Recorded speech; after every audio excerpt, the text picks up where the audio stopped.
வாழ்க வளமுடன். இன்றைய மாலையில் இப்போ இந்த நிகழ்ச்சியின் அடுத்த கட்டத்திற்கு போக இருக்கிறோம். மகாகவியின் வாக்குப்படி, எண்ணிய முடிதல் வேண்டும், நல்லவே எண்ணல் வேண்டும், திண்ணிய நெஞ்சம் வேண்டும், தெளிந்த நல்ல அறிவு வேண்டும். அந்த நல்ல அறிவை பெறுவதற்கு நல்ல குரு வேண்டும். எங்களுக்கு அமைந்திருப்பது வேதாத்ரி மகர்ஷி என்ற அருமையான குரு. அவருடைய வார்த்தைகளை, அவருடைய கவிகளை கூட அவருடைய வழியில் வந்த எங்களுடைய பேராசிரியர்கள், முதுநிலை பேராசிரியர்கள் எல்லோருமே எங்களுக்கு விரிவாக விளக்கி சொல்லிக் கொண்டிருக்கிறார்கள். அந்த வழியில் பழனிச்சாமி ஐயா பல காலமாக ஒவ்வொரு தலைப்பாக எடுத்து அதற்கு ஒரு தெளிவான விளக்கமும் விரிவுரையும் தந்து எங்களுக்கு வழிநடத்தி கொண்டிருக்கிறார். அந்த வரிசையில் இன்று அவருடைய தலைப்பு ஞான களஞ்சியம், கவிகளும் விளக்கமும், பாகம் 3. இதற்கு மேல் அவருடைய விரிவுரையை கேட்க காவலாக காத்திருக்கும் உங்களுக்கு இடையில் நிற்காமல் ஐயாவை அழைத்து விடுவோம். ஐயா, வாழ்க வளமுடன் ஐயா. உங்களுடைய நிகழ்ச்சியை ஆரம்பிக்க கேட்டுக்கொள்கிறோம். வாழ்க வையகம், வாழ்க வையகம், வாழ்க வளமுடன். குரு வாழ்க, குருவே துணை. சிந்தனையை, உடல் நலத்தை சீர் அமைத்து உய்வித்த குருவே வாழ்க, வாழ்க வளமுடன், வாழ்க வளமுடன், வாழ்க வையகம். கனடா ஸ்கை யோகா அறக்கட்டளையை சிறப்பாக நடத்தி வருகின்ற ஆன்மீக அன்புள்ளங்கள், குறிப்பாக பேராசிரியர் முனைவர் சிவசங்கர் ஐயா அவர்கள் மற்றும் இந்த நிகழ்ச்சியை தொடர்ந்து சிறப்பித்து வருகின்ற அன்பர்கள் அனைவருக்கும் அருட்தந்தை வேதாத்ரி மகர்ஷி அவர்கள் சார்பாக வாழ்க வளமுடன் என்ற வாழ்த்துக்களையும் எனது அன்பு கலந்த பணிவான வணக்கத்தையும் சமர்ப்பித்து, ஞான களஞ்சியம், கவிகளும் விளக்கமும் தொடர் சிந்தனையின் 3ஆம் பாகமாக இன்றைக்கு நாம் சிந்திக்க இருக்கின்ற கவி குரு வணக்க பாடல். முட்டைக்குள் அமைந்த கரு உடலாலும் உயிராலும் வளர்ச்சி பெற்றால் மூடிய ஓடு உடைந்துவிடும். குஞ்சு வெளி உலகை கண்டு இன்பம் துய்க்கும். திட்டமிட்டு அறம் ஆற்றி தூய்மை அறிவில் உடலில் பெற்றுவிட்டால் தீரும் வினை புலன்மயக்கம் தாண்டிடலாம். தீய வினைப்பதிவு எல்லாம் விட்டுவிடும். விளைவாக வீடு பேர் எனும் அறிவை அறிதல் கிட்டும். வினை பயனை போக்காமல் வீட்டை அடைய விரும்புவதோ பொருந்திடாது. தட்டுங்கள் திறக்கும் என்றார். தனக்குள்ளேயே பேராற்றல் புதிய கண்டோர். தக்க வழி அருட்குருவின் தாழ் பணிந்து தவம் பயின்று தன்னை உணர்தல். குரு வணக்க பாடல். குரு, அதாவது இந்த உலகத்திற்கு ஒரு உடல் அறிமுகமாவதற்கு காரணம் தாய் தந்தை. இந்த உலகம் நமக்கு அறிமுகம் ஆவதற்கு அடிப்படை தகுந்த குருவின் சேர்க்கை. வணக்கம் என்ற சொல் வணங்குதல் என்று பொதுவாக பொருள் கொள்ளப்பட்டாலும், வணங்குதல் என்ற சொல்லுக்கு பொருள் ஒரு வாழ்முறையை ஏற்றுக்கொண்டு அதை பின்பற்றுதல், வழிபடுதல் என்று பொருளாகும். எனவே குரு வணக்கம் என்றால் குருவை வணங்கி அவர் வாழ்ந்த முறையிலேயே அவரோடு இணைந்து நாமும் பயணிப்பது என்று பொருளாகும். குருவின் துணை எதற்காக என்ற ஒரு கேள்வி உண்டல்லவா? அதற்கு மகர்ஷி அவர்கள் விளக்கமாக இந்த கவியை தருகிறார்கள். முட்டைக்குள் அமைந்த கரு. எல்லா பெண் பறவைகளும் முட்டையிட்டு அடை காக்கின்ற போது இந்த முட்டைக்குள் இருக்கின்ற கரு, அதாவது அந்த பறவையின் சந்ததியின் அனுபவங்கள் அனைத்தும் தனக்குள் இருப்பாக வைத்து கொண்ட ஒரு கருமைய பெட்டகம், பதிவுகளின் பெட்டகம். அதிலே உள்ள பதிவுகளின்படியே அந்த முட்டை வளர்ச்சி பெற்று ஒரு குஞ்சாக வெளிப்படும். பொதுவாக நமக்கு தெரிந்தது என்றால் வீடுகளிலே குருவிகள் முட்டையிட்டு அடை காத்து குஞ்சு பொரிப்பதை பார்த்திருக்கிறோம். அதே போல நாம் கோழிகளை வளர்க்கின்ற போது அது முட்டையிட்டு அடை காத்து அதில் குஞ்சுகள் வெளிப்படுவதை பார்க்கின்றோம். இந்த கருவானது பரம்பரை அனுபவங்கள் எல்லாம் சுமந்திருக்கிறது இல்லையா? அதுவேதான் அந்த பதிவுகளுக்கு தகுந்தாற் போல ஒரு உடலை கட்டி, உயிரை உருவாக்கி உடலை கட்டி அது பெறுகின்ற ஒரு வளர்ச்சியில முட்டை என்ற அந்த பாதுகாப்பான ஓட்டுக்குள் இருந்து வெளி உலகத்தை சுவாசிக்கும். இது எல்லா ஜீவராசிகளுக்கும் மனிதன் வரைக்கும் பார்த்தோம் என்று சொன்னால், கரு உறுதல், பிறகு அந்த கரு பையிலே சில காலம் வளர்தல், பிறகு உலகத்தில் பிரவேசித்து வாழ்நாள் என்ற ஒரு நீண்ட ஒரு பயணம், அதை வாழ்ந்து அனுபவங்களை பெற்று கொண்டு வந்த அனுபவங்களை துய்த்து அதை போக்கி இப்படி ஒரு வாழ்க்கை முறை அமைந்திருப்பதற்கு அடிப்படை காரணம் என்ன என்று பார்த்தோம் என்றால், தாவரங்களை நாம் பயிர் செய்கின்றோம். விவசாயத்தில் பல வகை தாவரங்களை பயிர் செய்கின்றோம். அந்த பயிருக்கு முதல்ல நாற்றங்கால் போடுவோம்.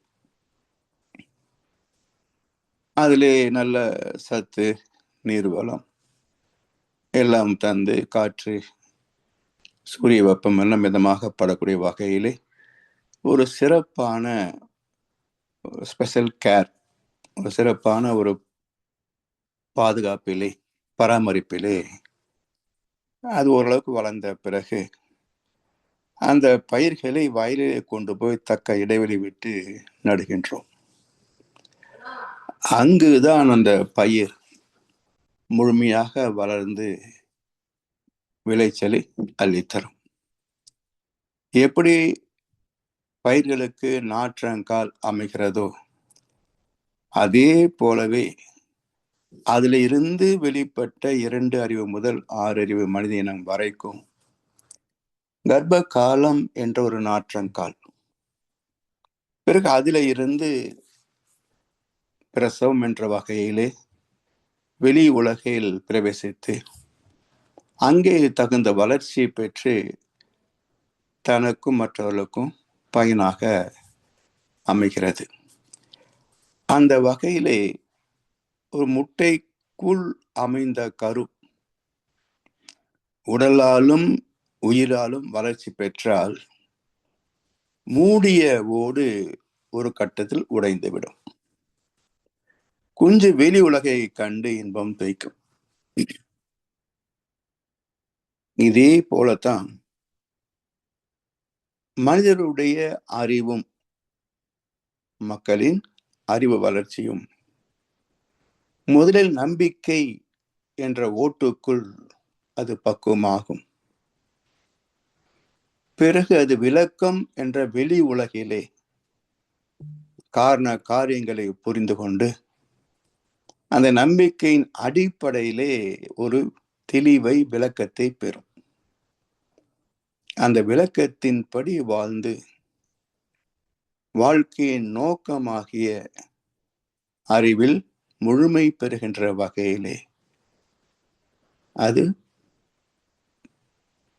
பல கருத்துக்களை தெரிந்து பயிற்சிகளை கற்றுக்கொண்டு எல்லாவற்றையும் முறையாக செய்து பழகி தேர்ச்சி பெற்று இந்த வாழ்க்கையில் ஒரு நிறைவாக வாழ்ந்தோம் என்ற மன நிறைவை பெற்று வாழ்க்கை முடிவு பெறும். சரி, இதுல இந்த இரண்டையும் நாம் ஒப்பிட்டு பார்க்கிறோம். அந்த முட்டைக்குள் அமைந்த கருவின் வளர்ச்சிக்கு அடிப்படை ஒரு பாதுகாப்பான ஒரு இடம்.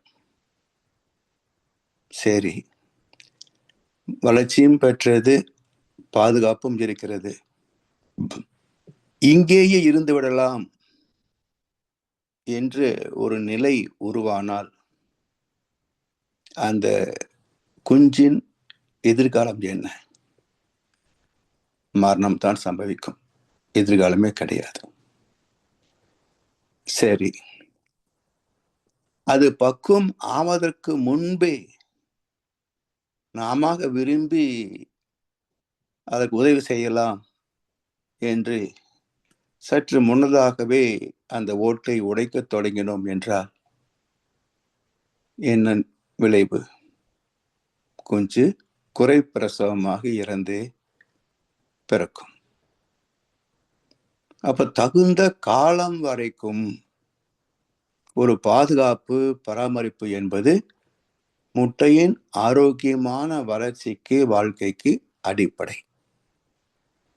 இதே போலத்தான் மனித வாழ்க்கை என்பது உடல் அளவிலே தாயின் கருப்பையிலே பக்குவமாகி பிரசவத்தின் மூலமாக வயல் என்ற இந்த உலகத்திலே அறிமுகமாகி அனுபவங்கள் தீது நன்று என்றெல்லாம் பல அனுபவங்களை பெற்று ஒரு கட்டத்தில் வாழ்க்கை முடித்துக் கொள்கிறது. இந்த வாழ்க்கையிலேயும் ஒரு கட்டம் வரைக்கும் எந்த தேவைக்கும்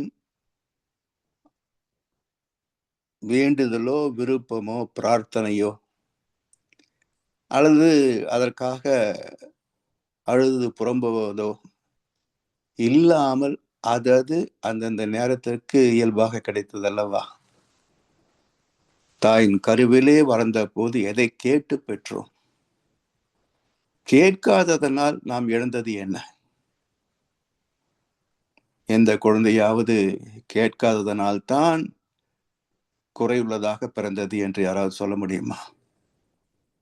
இல்லை, அழுது அழுது நட்சத்திரத்தால் தான் இந்த குழந்தை எல்லா வகையிலும் நிறைவாக பிறந்திருக்கிறது என்று சொல்ல முடியுமா? அப்போ வேண்டுதல், பிரார்த்தனை, புலம்புதல் எதுவுமே இல்லாமல் அதன் என்ன சொல்லுவோம், அந்த ஜீன் கேரக்டர், அந்தந்த இனத்தின் பண்புகளுக்கு ஏற்ப, பதிவுகளுக்கு ஏற்ப ஒரு நிறைவான உடல் அமைப்பை பெற்று வெளி உலகத்தை சுவாசிக்கிறது இல்லையா? அதே போலத்தான் அறிவிலேயும் எப்படி தாயின் கருப்பை ஒரு குழந்தையின் வளர்ச்சி முழுமை பெறுவதற்கு பாதுகாப்பும் பராமரிப்பும் தருகிறதோ, இதே போல நம்பிக்கை என்ற ஒரு காலகட்டம் தாய் தந்தையின் அரவணைப்பில், அறிவுறுத்தலில், வழிகாட்டுதலில், அவருடைய பொறுப்பிலே வளர்கின்ற ஒரு குழந்தை அந்த நம்பிக்கை என்ற மார்க்கத்தில் இருந்து வெளி உலக சுவாசம் என்ற ஏன், எதற்கு, எப்படி, எதற்காக என்ற கேள்வியை எழுப்பி சிந்தனையை விரித்து இதுவரைக்கும் நம்பிக்கையின்படி செய்த வாழ்ந்த அனுபவங்கள் எல்லாம் சீர்தூக்கி ஆராய்ந்து பார்த்து இதற்காகத்தான் இதை செய்தோம், நாம் இதை செய்ததனுடைய விளைவாக இதை நாம் சந்தித்தோம், அனுபவித்தோம் என்று காரண காரியங்களை புரிந்து கொண்டு அந்த அனுபவங்களின் அடிப்படையிலே துன்பங்களை தவிர்த்து இன்பத்தை துய்த்து அமைதியில் லயித்து பேரின்பத்தை சந்திப்பது, பேரின்பத்தில் நிறைவு பெறுவது. இதுதான் வாழ்க்கை, இதுதான் மனித பிறப்பின் பயணம். இது இல்லாமல் தாயின் கருவிலே இருந்து குறை பிரசவமானால் எப்படி வளம் குன்றுகிறதோ, அதே போல் 280 நாட்களுக்கு மேல் தாயின் கருப்பையிலே தங்கிவிட்டால் குழந்தைக்கும் தாய்க்கும் அது கேடாக முடிகிறதோ, இதே போல நம்பிக்கை என்ற ஒரு வாழ்முறையிலேயே தேக்கம் அடைந்து விட்டால் அது பெற்றோருக்கும் வளர்ச்சி இல்லை, பிறந்த குழந்தைக்கும் வாழ்க்கையின் நோக்கம் நிறைவேறாது, சமுதாய வாழ்க்கைக்கும் அது மிக பெரும் அளவிலே பயன் தராது. அலைந்தான், தவித்தான், துடித்தான், மடிந்தான், யாருக்கும் லாபம் இல்லை என்று கண்ணதாசன் சொன்னது போல இந்த குழந்தை பிறந்ததற்கும் வளர்ந்ததற்கும் வாழ்ந்ததற்கும் ஒரு அடையாளமே இல்லாமல் மரித்து போகும். அதனால் ஒரு பாதுகாப்பு என்ற ஒரு எல்லை 14 வயது வரைக்கும் வளர்ச்சிக்கும் பாதுகாப்புக்கும் பராமரிப்புக்கும் தேவையான அனைத்தும் தாய் தந்தையிடத்திலே சமுதாயத்திலே பெற்றுக்கொண்டாலும் பிறகு சுயமாக அதை ஈட்டுகின்ற, சுயமாக சிந்தனையிலே தெளிவு பெற்று துன்பத்தை நீக்கிக் கொள்கின்ற ஒரு வாழ்முறையை பின்பற்றி பயன்பெற வேண்டும். அதைத்தான் இந்த முட்டை, கரு, குஞ்சு, அதனுடைய கர்ப்ப காலம், பிறகு வாழ்க்கை காலம் என்ற வகையிலே ஒரு ஒப்பீடாக மகர்ஷி இந்த கவியிலே 2 கோட்பாடுகளை தருகின்றார்.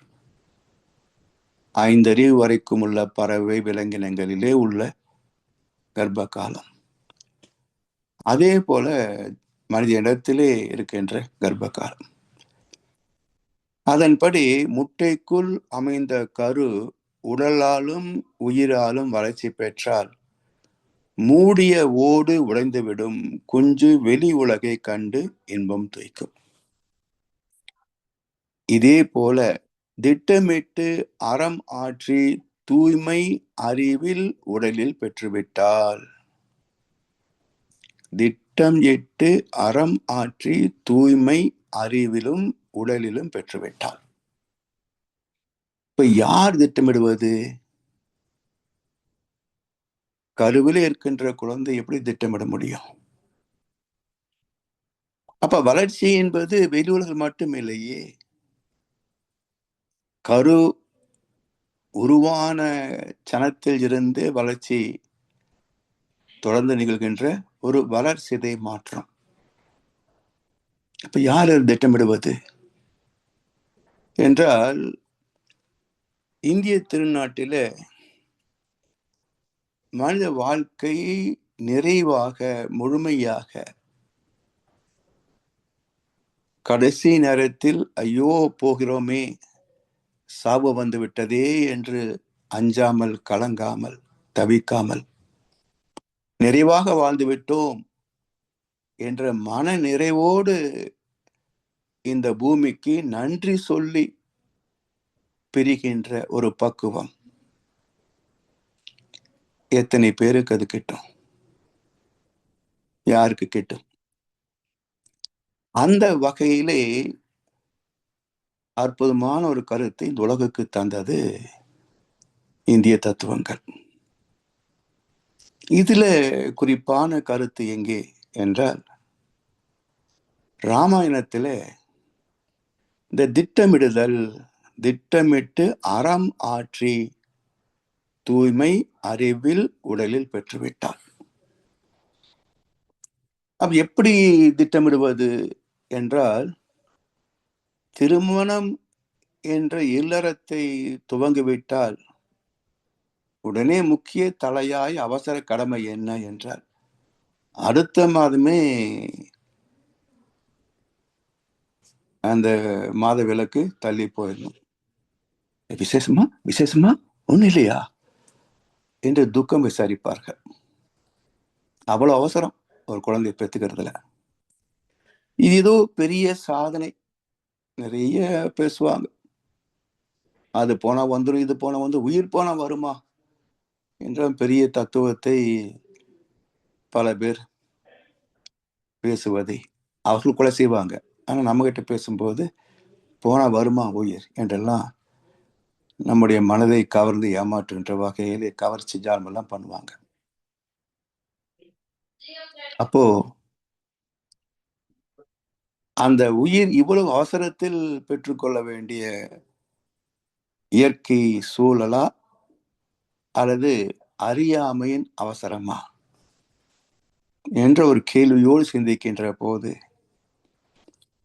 ராமன் 16 வயதிலே இல்லறத்தை மேற்கொள்கின்றான். சீதையின் கரம் பிடித்து 16 வயதிலே இல்லறத்தை மேற்கொள்கின்றான். 12 ஆண்டுகள் அரண்மனை வாசம், குழந்தை பேரு இல்லை. பிறகு 14 ஆண்டுகள் வனவாசம். வனவாசம் மேற்கொள்வதும் தவம் செய்வதும் தான் நிபந்தனையை தவிர பிள்ளை பெற்றுக்கொள்ளக் கூடாது என்ற நிபந்தனை இல்லை. ஆனாலும் அந்த 14 ஆண்டுகளும் மகப்பேறு இல்லை. பிறகு ராவணவதம், திரும்ப வந்து அயோத்தியிலே பட்டாபிஷேகம். அடுத்த ஆண்டே இரட்டை குழந்தைகள், லவகுசன். அப்போ திருமணம் ஆகி 12 ஆண்டுகள் அரண்மனை வாசம், 14 ஆண்டுகள் வனவாசம், 26 ஆண்டுகளில் பிறக்காத குழந்தை பட்டாபிஷேகம் முடிந்த அடுத்த ஆண்டே அவசரமாக பிறக்க வேண்டிய ஒரு தேவை என்ன, சூழ்நிலை என்ன, நோக்கம் என்ன, அவசியம் என்ன, இதற்குள் இருக்கின்ற தத்துவம் என்ன என்று ஆராய்ச்சி மக்கள் செய்ய முடியாது. அவங்க எதையும் படிப்பதில்லையே, சம்பாதிப்பதுதான் கற்றுக்கொள்கிறார்களே தவிர வாழ்வதை பற்றி எந்த மனிதனும் கற்றுக்கொள்வதில்லை. ஆனால் இதற்கென்றே தங்களை அர்ப்பணித்துக் கொண்டவர்களாக உபன்யாசம் செய்கிறார்களே, அவர்களில் யாராவது இதுவரைக்கும் இந்த கருத்தை சொல்லியிருக்கிறார்களா? அவர்களும் பேச மாட்டாங்க. வேதத்திரி தத்துவத்தில் வந்த பிறகு இதை சிந்திக்கவில்லை என்று சொன்னால் இது அறிவு மார்க்கம் என்பதற்கு அர்த்தம் இருக்காதே. இதுவும் நம்பிக்கை மார்க்கம் தான் ஆகும் அப்படியே ஏற்றுக்கொண்டால். அப்ப இது அறிவு மார்க்கமாக இருப்பதனால் இங்கே கேள்விகள் கேட்கப்படும், விடைகள் தேடப்படும், கண்டு எடுக்கப்படும், பிறகு பின்பற்றும் முயற்சி செய்யப்படும். அந்த ஆராய்ச்சியின்படி இந்த இதிகாசத்தின் நிகழ்வுகளை நாம் ஆய்ந்து பார்க்கின்ற போது,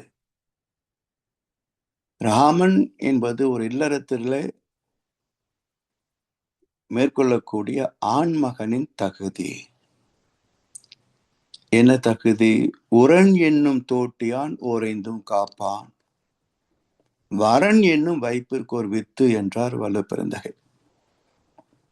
அப்ப இல்லறம் மேற்கொள்வதற்கு ஒரு ஆண் பிள்ளைக்கு என்ன தகுதி? வெறுமனே 16 வயது ஆகி வித்து முதிர்ச்சி பெற்று விட்டால் அவன் வரன் என்ற தகுதி பெற்று விடுவானா என்றால் இல்லை என்கிறார் வள்ளுவப்பெருந்தகை. அவன் உரன். வெறும் வித்து முதிர்ச்சி அடைந்த ஒருவனுக்கு பெயர் உரன். அறிவிலே முதிர்ச்சி பெற்றவனுக்குத்தான் வரன் என்று பெயர். அப்ப அறிவின் முதிர்ச்சி அடிப்படை எங்கே இருக்க வேண்டும்? என்றால், நேர்மையாக வாழ்பவனே கடவுளில் பாதியடா என்று ஒரு பாடலிலே வரும். நேர்மையாக வாழ்பவனே கடவுளில் பாதியடா. தன்னைத்தான் அறிந்தவனோ கடவுளின் அம்சம். அதனால் அந்த வாழ்கின்ற முறை தெரிந்திருக்கணும். இப்போ எல்லா குறைகளும் அதர்மங்களும் எங்கே வெளிவருகின்றன, பிறக்கின்றன என்றால், 5 புலன்களிலே அடிமைப்பட்டு போகின்ற போது, பொருள், புகழ், செல்வாக்கு, புலன் இன்பங்கள் என்ற அந்த உடல் சார்ந்த வாழ்க்கையிலே சிறைப்பட்டு விடுகின்ற போது சிந்தனைகள் தோன்றுவதில்லை. இப்போ விளக்கமும் கிடைப்பதில்லை, விடுதலையும் பெற முடிவது இல்லை. அதனால் வள்ளுவர் பெருந்தகை சொல்றாரு, வயசு எல்லா ஆண் பிள்ளைகளுக்கும் வந்துடும். மீசை முளைக்கும், குரல் மாறும், இன கவர்ச்சியும் தோன்றும். பிறகு ஆண் பெண் திருமணம் என்ற ஒரு பந்தமும் ஏற்படும். அடுத்த மாதமோ பிறகோ பிள்ளையும் பெற்றுவிடலாம். இதுல என்ன சிறப்பு இருக்கிறது?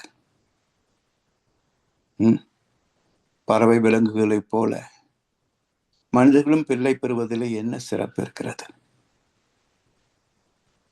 பிறகு என்ன சிறப்பு மனிதனுக்கு இயற்கை வகுத்தது என்றால், உரன் என்னும் தோட்டியான் ஓரைந்தும் காப்பான்.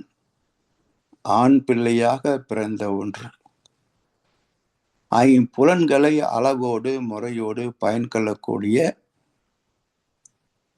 அறிவின் பக்குவம் பெற்றுவிட்டால் அவன் வரன் என்னும் வைப்பிற்கு ஓர் வித்து, நல்ல ஒரு உடல் ஆற்றல், சிந்தனை திறமிக்க ஒரு சந்ததிக்கு வித்தாக அமைகிறான். அந்த கோட்பாட்டு தான் இங்க ராமாயணம் என்ன சொல்கிறது? ராமன் மிகச்சிறந்த வரன். ஐம்புலன்களிலே மட்டும் அல்ல, பொருள், புகழ், செல்வாக்கு, அதிகாரம் இவற்றிலேயும் தேர்ச்சி பெற்றவன், பக்குவமானவன். அவன் அறிவை அறிந்த பரம்பொருளுக்கு நிகராக, அறிவை அறிந்த தெளிவுதானே ஞானம். ஞானி என்பவன் பரமாத்மா தானே. அப்படி தெய்வாம்சம் பொருந்தியவனாக பிறந்தவன் ராமன். சரி, இந்த மனித பிறப்பின், மனித வாழ்க்கையின் அடிப்படை என்ன? எது இந்த உடலை கட்டி கொண்டது? தாயின் கருவிலே உருவ அமைப்பு, குணம், அறிவின் தன்மை, உடல் நலம், உடல் திறம், பிறகு அடையக்கூடிய வளர்ச்சி, புகழ், ஈட்டக்கூடிய செல்வம் என்று 7 சம்பத்துக்களையும் நிச்சயிக்கின்ற ஒரு விதி எது என்றால், 6 தலைமுறைகளின் சஞ்சிதம் என்ற முன்வினை பதிவுகளின் விளைவே ஒரு கரு சிசுவாக தோன்றுகிறது. அப்படி தோன்றுகின்ற அந்த கருமையம் அல்லது ஜீவாத்மா, இந்த ஆத்மாவுக்கு தேவையான அடிப்படை நம்பிக்கை என்ன, பக்குவம் என்ன என்றால், நான் தனித்த மனித வடிவாக வந்த ஒரு ஜீவாத்மா. இந்த வாழ்க்கை எனக்கு பாதுகாப்பாக அமைய வேண்டும் என்றால், பரம்பொருள் என்ற ராமனோடு சேர்ந்திருப்பதே வாழ்க்கையின் இலக்கு. அப்போ பரம்பொருளை விட்டு விலக விரும்பாத ஜீவாத்மா, ராமன் இருக்கும் இடமே சீதைக்கு அயோத்தி. எங்கே நீயோ நானும் அங்கே உன்னோடு. அப்படி இந்த ஜீவாத்மா பரமாத்மாவோடு இணைந்திருப்பதே நிறைவான முழுமையான வாழ்க்கை. ஆனால் அப்படி கருவாகி தாயின் கருப்பையில் வளர்ந்து பிரசவமாகின்ற அந்த குழந்தை 13 ஆண்டுகள் முடிந்து 14ஆம் ஆண்டிலே இதுவரைக்கும் குழந்தையும் தெய்வமும் குணத்தால் ஒன்று என்று வாழ்ந்து வளர்ந்த அக்குழந்தை வயது வந்த பிறகு நெஞ்சில் மயக்கம் வந்தது. அங்கு வாழ்ந்திருந்த தெய்வம் கொஞ்சம் விலகிச் சென்றது. வயது வந்த பிறகு நெஞ்சில் மயக்கம் வந்தது. மாயை பிறந்தது. அந்த மாய மானிலே தன்னை இழந்த நிலையிலே ஆணவம் இந்த ஆத்மாவை சிறைப்படுத்தி விடுகிறது. ஆணவம் ஜீவாத்மாவை சிறைப்படுத்தி விடுகிறது. இந்த சிறையிலிருந்து மீட்கக்கூடிய வல்லமை யாருக்கு உண்டு? ஜீவாத்மாவுக்கு உண்டா? கிடையாது. உண்டு என்றால் 870 கோடி மக்களும் ஞானியாகி இருப்பார்கள்.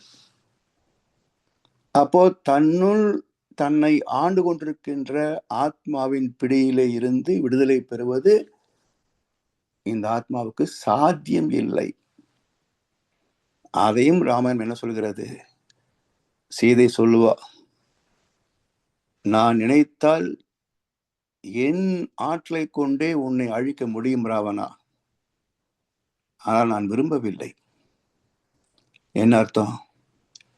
இந்த ஜீவாத்மாவே தன் ஆணவத்தை அழிக்க முடியும், விரும்புவதில்லை. ஏன்? அந்த அடிமைத்தனத்தை இந்த ஆத்மா நேசிக்கிறது. அந்த அடிமைத்தனத்தை இந்த ஆத்மா நேசிக்கிறது. அதாவது என்று தனியும் இந்த சுதந்திர தாகம், என்று மடியும் எங்கள் அடிமையின் மோகம் என்றார் பாரதியார். அடிமைத்தனத்தை எந்த ஜீவனும் விரும்புவதில்லை. ஒரு கிளியை கூட்டில் அடைச்சு வைக்கிறோம், கூட்டை திறந்தால் குறி உள்ளே இருக்குமா?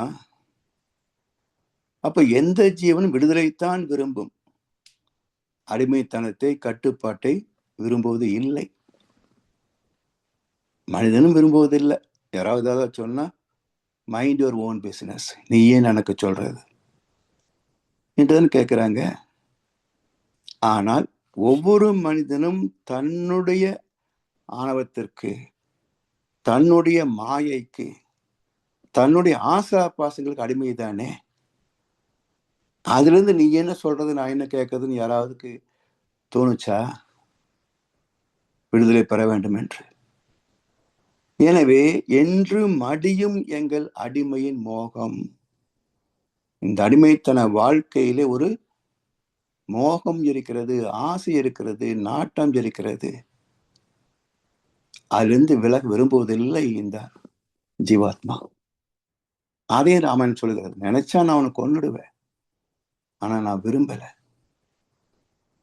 அப்ப யார் அந்த விருப்ப இல்லாமல் வதம் செய்வார்கள் என்றால் பரமாத்மாவே ஆணவத்தை வதம் செய்யும் திறம் வாய்ந்தது. அப்ப எல்லா அரக்கர்களையும் இறைவனின் அவதாரங்களே வதம் செய்ததாகத்தான் இதிகாசங்கள் பேசுகின்றனவே தவிர இந்திரனோ மனிதனோ அரக்கனை வதம் செய்ததாக எந்த புராணமும் கிடையாது. அதனால் 14வது வயதிலே மயக்கம் வந்து ஆணவத்திடம் சிறைப்பட்ட ஜீவாத்மாவை பரமாத்மா வதம் செய்து ஜீவாத்மாவை மீட்டு தன்னோடு இணைத்துக் கொள்கிறது. ஆணவத்திலிருந்து விடுதலை பெற்ற ஜீவாத்மா பரமாத்மாவோடு இணைந்த பிறகு அந்த சுதந்திர புருஷனாக, அடிமைத்தனத்திலிருந்து முற்றிலும் விலகிய ஜீவனாக அடுத்த சந்ததியை உருவாக்குகிறது. அதான் வரன் என்னும் வைப்பிற்கோர் வித்து. அதனால் இந்த திட்டமிடுதல் யார் செய்யணும்? திருமணம் என்ற வயதுக்கு வருவதற்கு முன்பே தங்களை பக்குவப்படுத்திக் கொள்ள வேண்டும் என்ற ஒரு வாழ்வியல் தான் ஆண்களுக்கு பிரம்மச்சரியம். என்னது காயத்ரி மந்திரம் சொல்லணும். பெண்களுக்கு பாவை நோன்பு, பால் உண்ணோம், நெய் உண்ணோம், நாட்காலி நீராடி மலரிட்டு நாம் முடியும், மையிட்டு நாம் எழுதோம், அல்லாதன செய்யோம், தீக்குறளை சென்று ஓதோம் என்றெல்லாம் ஒரு இலக்கணத்தை வகுத்து பெண்களுக்கும் என்று வகுத்து தந்தது இந்திய திருநாடு. அப்படி திட்டமிட்டு ஒரு குழந்தை பெறுவதற்கும் ஒரு இலக்கணம் உண்டு. பெற்ற பிறகு அது எப்படி வளர்ப்பது என்பதிலேயும் ஒரு வழிமுறை உண்டு. அதன்படி திட்டமிட்டு அறம் ஆற்றி தூய்மை அறிவிலும் உடலிலும் பெற்றுவிட்டால் சுத்த தேகம், சுத்த மனசு. அப்போ உடல் தூய்மை, மன தூய்மை, வினை தூய்மை. உடம்பு தூய்மையானத்தான் மனசு சுத்தமாகும். மனசு சுத்தமானத்தான் எண்ணம் சுத்தமாகும். எண்ணம் சுத்தமானதான் செயல் தர்மத்தில் அடங்கும். இல்லை என்றால் ஒண்ணுக்கு ஒண்ணு கெட்டுப்படும். அதற்கான பயிற்சி முறை, வாழ்க்கை முறை தான் உண்ணா நோன்பு உடலை தூய்மை செய்யும், மௌன நோன்பு மனதை தூய்மை செய்யும். அப்போ உடலும் மனமும் தூய்மை பெற்றுவிட்டால் வினை தூய்மை தானாய் அமையும். இப்படி திட்டமிட்டு அறமாற்றி தூய்மை அறிவில் உடலில் பெற்றுவிட்டால் தீரும் வினை. தீரும் வினை என்றால் இந்த இடத்துல தீவினைகள் எல்லாம் அழிந்து போகும். புலன்மயக்கம் தாண்டிடலாம். தீவினை அழிந்து போனால் நம்மை மயக்கத்தில் ஆழ்த்துகின்ற, புலன் கவர்ச்சியில் சிக்க வைக்கின்ற அந்த உணர்ச்சி வயப்பட்ட நிலை, மயக்க நிலை இருக்காது, விலகி போகும். எனவே புலன் மயக்கம் தாண்டிடலாம். தீய வினை பதிவு எல்லாம் விட்டுவிடும். விளைவாக விடுபேறு என்னும் அறிவை அறிதல் கிட்டும். வீடு பேறு என்ற அறிவை அறிதல். இப்ப வீடு எங்க இருக்கு? ஒவ்வொரு உடம்புக்கும் ஒரு முகவரி உண்டு. ஆனால் எல்லா உடல் ஆத்மாக்களுக்கும் ஒரே வீடுதான், வீடு பேரு. அப்ப உடல்களுக்குத்தான் தனித்தனி முகவரிகளே தவிர எல்லா ஆத்மாக்களுக்கும் ஒரே முகவரி தான், வீடு பேரு. அப்ப வீடு காட்டும் வீடு பேர், வீடு காட்டும் வீடு பேர். வீடு எப்படி வீடு பற்றி காட்டும் என்றால், இப்போ தெரு மட்டத்துக்கு வீடு கட்ட மாட்டாங்க. சற்றே உயர்வாக, குறைந்தது 3 அடி உயரமா கட்டணும். அப்ப என்ன பொருள்? 5 அடி விலங்குகள் போல ஒரு முட்டையிலிருந்து பிறந்து விட்டோம், கருவிலிருந்து பிறந்து விட்டோம். அப்படியே வாழ்ந்து விடுவதா? வறட்சி இல்லையே. அதில் இருந்து உயர்வு பெற வேண்டும், மேன்மை பெற வேண்டும். அப்ப 3 அடி உயரணும். ஆணவம், கண்மம், மாயை, இந்த 3 அடிகளை கடந்து உயரணும். அதுக்கு என்ன செய்வது? இது படித்தளங்கள். முதல்ல மாயை நீங்கும் முதல் படியில கண்மம் விலகும் 2ஆம் படியிலே, ஆணவம் ஓடும் 3வது படியிலே. தெளிவான வாழ்க்கை அது நடை. வாயிலுக்குள் நுழைந்து நடை. இதை வாசல் படி என்று சொல்கின்றோம். இது உடம்பு ஏறி உள்ள போறதுக்கு வாசல் படி. அடுத்தது வாழ்வை படி. வாழ்க்கை என்பது என்ன? சோ வாசல் படி கட்டினா போதாது, வாழ்வை படிக்கணும். எங்கே வாழ்க்கை தொடங்கும், அது எங்கே எவ்வித முடியும், இதுதான் வாழ்க்கை, இதுதான் பயணம். படிக்கணும், வாழ்க்கையை படிக்கணும். அந்த படிப்புக்கு தான் குருகுல கல்வி என்று பேர். நாம படிக்கிற கல்வி எல்லாம் குருகுல கல்வி கிடையாது. இதெல்லாம் அட்டை கல்வி. அதாவது மூளை என்ற உறுப்புக்குள் உள்ளே புகுத்தி மீண்டும் வாந்தெடுக்கின்ற ஒரு கல்வி முறை. குருகுல கல்வி அப்படி அல்ல. அடிப்படை ஒழுக்க பழக்கங்கள், பிறகு எழுத்தறிவு, பிறகு தொழில் அறிவு, கடைசியாக இயற்கை தத்துவ அறிவு. 4ம் நிறைந்ததுதான் ஒரு நிறைவான, முழுமையான, வளமான குருகுல கல்வி. அப்ப அங்க அது கற்றுக் கொடுப்பான். கற்றுக்கொண்டு இல்லறம் என்ற வாயிலிலே நுழைந்து நடை என்ற வாழ்க்கையிலே பின்பற்றி நடந்து உறவு, நட்பு, தாய், தந்தை, குழந்தைகள் ஒவ்வொருக்கும் அனுபவம் இருக்கும். அந்த அனுபவங்கள் எல்லாம் கூடி கலந்து பேசுகின்ற இடம் கூடம். அதில் எது சிறந்தது என்று தேர்வு செய்து அதில் பக்குவம் அடைவது முற்றம், முற்றுதல். முற்றிய பிறகு பின்பக்கம் வெளி. இந்த வெளியிலும் சொத்து வெளிக்கு போகணும்.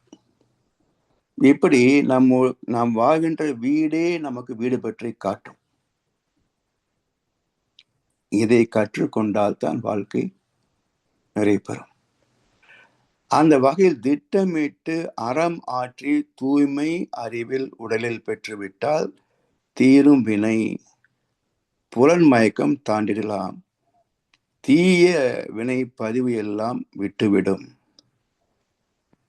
அப்புறம் என்ன மிச்சம்? விளைவாக வீடு பேறு என்னும் அறிவை அறிதல் கிட்டும். இதன் விளைவாக துன்பத்தை தவிர்த்து இன்பத்தை துய்த்து அமைதியில் லயித்து பேரின்பத்தில் திளைக்கின்ற அமர வாழ்வு கிட்டும். அதனால் விளைவாக வீடு பேறு எனும் அறிவை அறிந்த ஞானம் கிட்டும். வினை பயனை போக்காமல் வீட்டை அடைய விரும்புவதோ பொருந்திடாது. யோகியனாய் மாறும் முன்னே யோகியாய் மாறுவதா? முதல்ல யோகியனா தர்மத்தை மதித்து வாழ்கின்ற மனிதனாக மாறணும். அதுக்கப்புறம் தான் ஞானம். எல்லோரையும் போலவே பொருள், புகழ், செல்வாக்கு, புலன் இன்பங்களில் நாட்டத்தை வைத்துக் கொண்டு காவி, பச்சை, கருப்பு, சிவப்பு என்று நிறங்களாக ஆடை அணிவதிலே, அலங்காரம் செய்து கொள்வதிலே எந்த பயனும் இல்லை, எந்த லாபமும் இல்லை. இது தன்னை தானே ஏமாற்றிக் கொண்டு மக்களை ஏமாற்றுகின்ற ஒரு போலித்தனமான வாழ்க்கை, போலித்தனமான துறவு. இது அவருக்கும் பயனில்லை, சமுதாயத்துக்கும் தீமைகள் தான். அதனால் உண்மையான ஞானம், அறிவை அறிந்த ஞானம், அதனால் யோகியனாய் வாழ்ந்திடாமல் யோகியாய் மாறுவதா? சரி, யோகத்தை அறிந்த பின்னும் போகத்தை நாடுவதா? துறவிகளுடைய லீலைகள் எல்லாம் அப்பப்ப பேப்பர்ல பாக்குறோம் இல்ல? அப்ப யோகியாய் மாறிய பிறகு மீண்டும் போகியாய் மாறுவதா? எனவே வினை பயனை போக்காமல் வீட்டை அடைய விரும்புவதோ பொருந்திடாது. சரி, அந்த வீட்டுக்குள் என்ன இருக்கிறது எல்லாம் கடந்து இது வேண்டாம் என்று உன் உடம்பை வெறுத்து உலக வாழ்வை வெறுத்து தன்னுள்ளே தன்னை சுருக்கிக் கொள்கின்ற அந்த பேரின்பத்தின் மீது ஒரு நாட்டம் எப்படி வரும்? யார் சொல்லுவாங்க? கண்ணாசன் ரொம்ப அழகா சொல்லுவார், மரணத்தின் நாழிகை முன்பே தெரிந்தால் மனிதன் இறைவனை மதிப்பானா? மதமும் வேதமும் இல்லாதிருந்தால் இறைவனின் ரகசியம் அறிவானா? சரி, மத பற்றி உலகத்தில் எல்லோருக்கும் இருக்குங்க. மதத்தின் மீது வைத்த பற்றை மறைநூலில் வைத்திடடா. மனதை கடந்த மனிதெல்லாம் கடவுள் என்று அறிந்திடடா. மத வெறி கூடாதுங்க. அந்த மத பற்றை மறைநூலில் வை. இந்து என்று பெருமைப்படுகிறாயா? திருக்குறளை படிச்சிருக்கிறியா? அப்ப நீ பெருமைப்படலாம். கீதையை புரிந்து கொண்டாயா? அப்ப இந்து என்பதில் நீ பெருமைப்படலாம். எதுவுமே படிக்கல, இந்து என்பதில் என்ன பெருமை? சரி, பரிசுத்த வேதாகமம், ஓல்டு டெஸ்டமெண்ட், நியூ டெஸ்டமெண்ட், இதை படித்து புரிந்து கொண்டீர்களா? வெறுமனே கிறிஸ்தவன் என்பதில் என்ன பெருமை? அல்லாஹ் அளவிட முடியாத அன்புடையவன், எல்லை இல்லாத கருணை உடையவன். யாரிடத்திலே அன்பும் கருணையும் இல்லையோ அவரிடத்திலே அல்லாஹ் குடியிருப்பது இல்லை. இதுதானே திருமறை சொல்லுது. அப்ப அதை புரிந்து கொண்ட ஒருவன் தீவிரவாதம் செய்வது எப்படி சாத்தியமாகும்? அடுத்த மதத்தை சார்ந்தவனை கொல்வது எப்படி சாத்தியமாகும்? அப்போ மதத்தின் மீது வைத்த பற்றை மறைநூலில் வைக்கவில்லை, அதனால் கொலைகாரனாகிவிட்டாய். அந்த கொலை செய்வதிலே உனக்கு பெருமையும் கூட. கொலை செய்தால் எனக்கு சொர்க்கத்தில் இடம் கிடைக்கும் என்று யார் சொன்னாங்க? யார் போயிட்டு வந்தாங்க? நான் மதத்தின் பெயரால் எத்தனை பேரை கொன்னேன், நான் மேல செத்து மேல போன உடனே எனக்கு இப்படி எல்லாம் வரவேற்பு கிடைத்தது, கௌரவம் கிடைத்தது என்று வந்து சொன்னது யார்?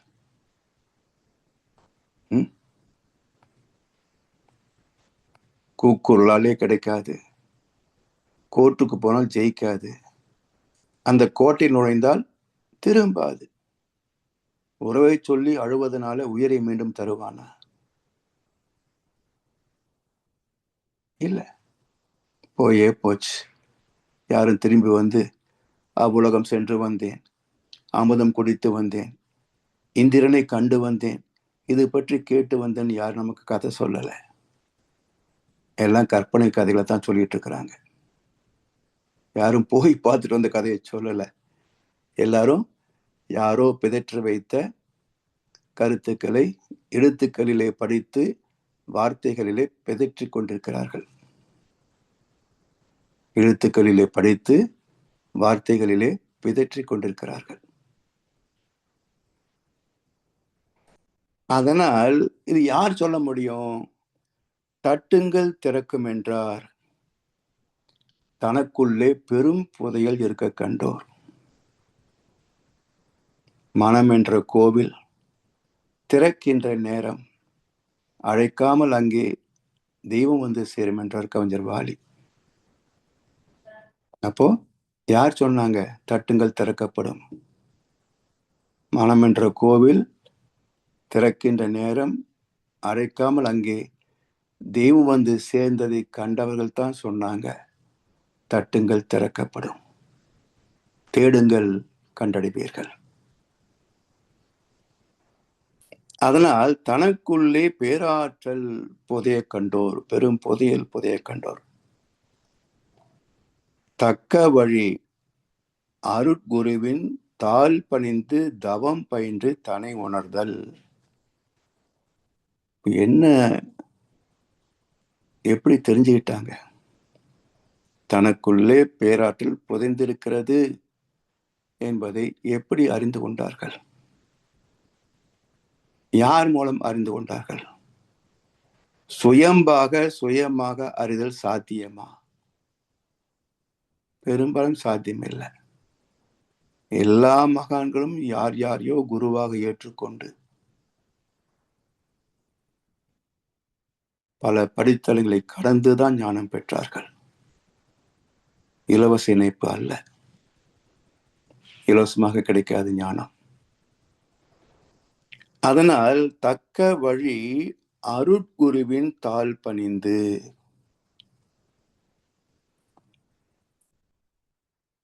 குரு என்ற நிலையில நிறைய பேர் இருக்கலாம்.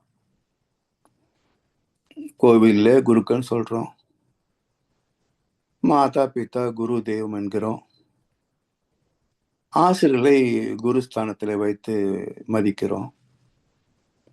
அப்போ யாரெல்லாம் நமக்கு நல்ல கருத்தை சொல்கிறார்களோ அவர்கள் எல்லாமே குருவாக மதிக்கப்படலாம். ஆனால் அத்தனை கல்விகள், அத்தனை வித்தைகளை விட உயர்ந்த வித்தை எது? வித்தை என்றால் பிரம்ம வித்தை உயர்வாகும். வேதாந்தம் பேசுவதால் கிட்டிடாது. அத்வைதமாகி அவன் எங்குமாகி அணுமுதலாய் அண்டங்களாகி தாங்கும். அந்த அனுபவம் வந்தாதான் தெய்வத்தை அறிய முடியும். அப்ப யாருக்கு காட்ட முடியும்? உயர் அருட்குருவின். யார் அனுபவத்தில் இறைவனை உணர்ந்து இறைவனாகவே அன்பும் கருணையுமாக வாழ்கிறார்களோ அத்தகைய உயர் அருட்குருவின் துணை கொண்டு அவர் தருகின்ற பயிற்சிகள், விளக்கங்கள் இவற்றை பெற்று அவற்றை பின்பற்றி பயன்பெறுவதுதான் ஞான மார்க்கம். எனவே தக்க வழி என்ன என்றால் அருட்குருவின் தாழ் பணிந்து. அருட்குருவின் தாழ் பணிந்து என்றால் உடனே சாமியை பார்த்து காலை பிடிச்சுக்கிறதுன்னு அர்த்தம் இல்லை. தாழ் என்ற சொல் எங்கே வந்தாலும் அது அடிச்சுவடை குறிக்கும். அடிச்சுவடு எப்போ வரும்? நடந்து போன பாதையில் பதிவது தானே அடிச்சுவடு. அப்ப நடந்து போன பாதை அடிச்சுவடு, வாழ்ந்து சென்ற அனுபவங்கள் தாள் அடிச்சுவடு. அப்ப தாழ் பணிந்து என்றால் குரு எப்படி வாழ்ந்தாரோ அதே வழியில் வாழ்ந்து பார்ப்பது தாழ் பணிந்து. தவம் பயின்று தன்னை உணர்தல். என்னதான் நேர்மை, நியாயம், தர்மம் எல்லாம் சார்ந்து வாழ்ந்தாலும் இதுவே முழுமையான ஞானத்தை தந்துவிடுமா என்றால் நாட்டிலே நல்லவங்க நிறைய பேர் இருக்கிறாங்க. அதாவது ஜனத்தொகையின் கணக்கு போட்டு பார்த்தா வெரி மினிமல் ரேஷியோ, குறைந்த விகிதாச்சாரம். ஆனால் நிறைய பேர் இருக்கிறார். அவங்க எல்லாம் ஞானம் என்று சொல்ல முடியுமா?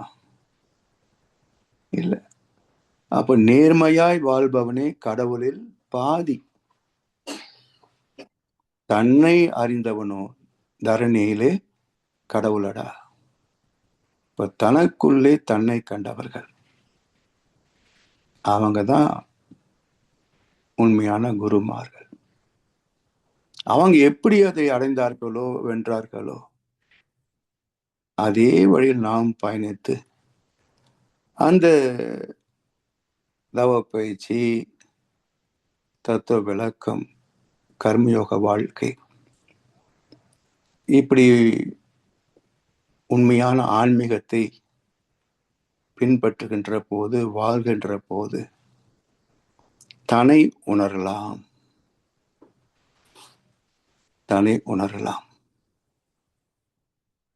அப்ப தன்னைத்தான் அறியக்கூடிய மார்க்கம், அதுதான் அறிவின் வளர்ச்சி, அறிவின் முழுமை. நம்பிக்கையில துவங்கி விளக்கத்தில் பயணித்து முழுமையில் நிறைவு பெற்று மோட்சத்தில் விடுதலை பெறுவது. இதுதான் ஒரு வெற்றிகரமான, நிறைவான, முழுமையான மனித வாழ்க்கை. அதற்கான ஒரு ஒற்றை வரி ஞானம் என்ன? அந்த மகா வாக்கியம்தான் நம் கடமை அறவாழ்வின் நாட்டத்தை சிறக்கட்டும். இறை நீதி சார்ந்த, இறைவனை உணரக்கூடிய, தவம் அறம் இணைந்த ஒரு வாழ்க்கை. அதிலே தொடர்ந்து பயணிக்கின்ற போது பெறக்கூடிய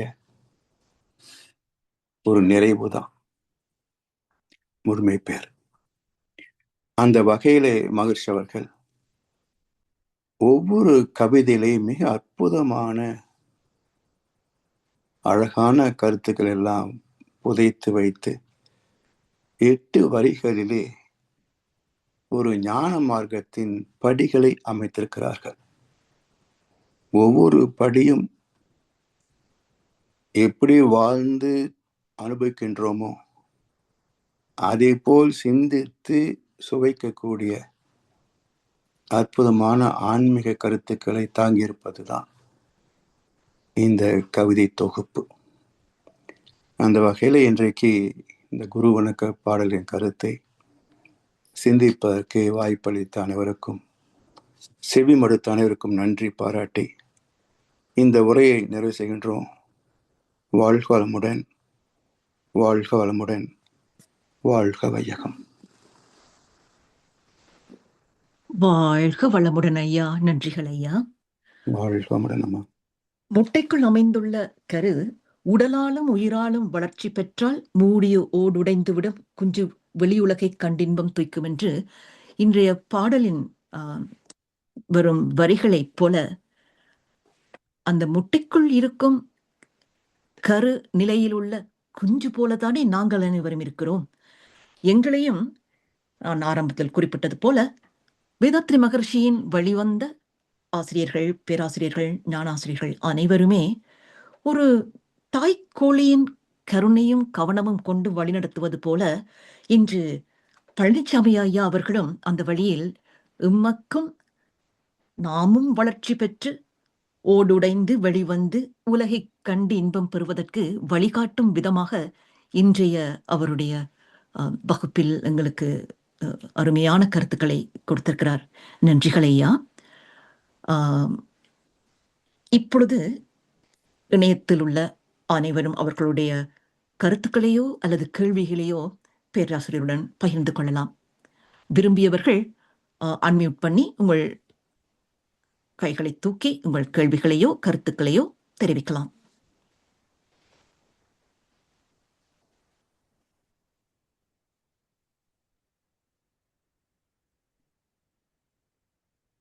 தனா ஐயா அன்மியூட் பண்ணி நீங்க. ஐயா ஐயா வாழ்க வளமுடன். சிறப்பான சிந்தனை ஐயா. ஆனா கேட்டுக்கொண்டு கேட்கல எனக்கு ஒரு கேள்வி வருகுது. அந்த 4 வேத வாக்கியங்கள் அகம் பிரம்மாஸ்மி அதெல்லாம் இருந்தா கூட அதுகளேன் மக்களோட வாழ்க்கையில முன்னுக்கு வர இல்லை. மற்ற விஷயங்கள் தான் முன்னால வந்திருக்குது. இந்த விஷயங்களை பற்றி ஒருத்தரும் விளங்கப்படுத்தவோ அதை கொண்டு போவோ யோசிக்க இல்லை. நான் கேட்கறது சரியா ஐயா? வேத வாக்கியங்கள்ல அகம் பிரம்மாசி இப்ப இங்க நான் படிச்ச பாடசாலையில கூட அவங்களுடைய அந்த மோட்டோ அந்த மகா வாக்கியம் உனை நீ அறி, நோ தி யோர்செல்ஃப், அதுதான் எங்களோட வாக்கியம். ம். அதெல்லாம் சொல்லியிருக்கீங்களே, அது ஏன் எங்களுக்கு ஒருத்தரும் அதை விளங்கப்படுத்தி அதுதான் என்று சொல்லி அதுக்குரிய அறிவு இல்லையா இல்லையண்டா? அதாவது கல்வி அறிவு இருந்திருக்கலாம், ஆனா அனுபவ அறிவு வேணுங்கய்யா.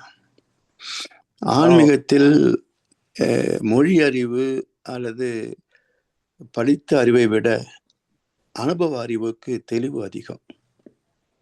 ஆனால் தவம் செய்து சிந்தனை செய்கின்ற போதுதான் அந்த அசல் கருத்துக்கள் அறிவுக்கு எட்டும். அந்த தெளிவிலே தான் நம்முடைய எண்ணம், சொல், செயல் அனைத்தும் படிப்படியாக மாற்றம் பெறும். இதுக்கு எல்லாமே ஒரு காலகட்டம் ஆகும். உடனே ஞானம் பெற்றுவிட முடியாது. எப்படி அந்த முட்டைக்குள் இருக்கின்ற கரு குறிப்பிட்ட காலம் எடுத்துக்கொண்டு வளர்ச்சி பெறுகிறதோ, அதே போல ஒவ்வொருவருக்கும் இந்த ஆத்ம ஞானம் பெறுவதற்கு என்று ஒரு காலகட்டம் உண்டு. அது வரைக்கும் நம்ம சாதனையாளர்கள் தான், பயிற்சியாளர்கள் தான். பயிற்சியாளர் தான். ஓஹோ, சரி ம். சரி சரி ஐயா.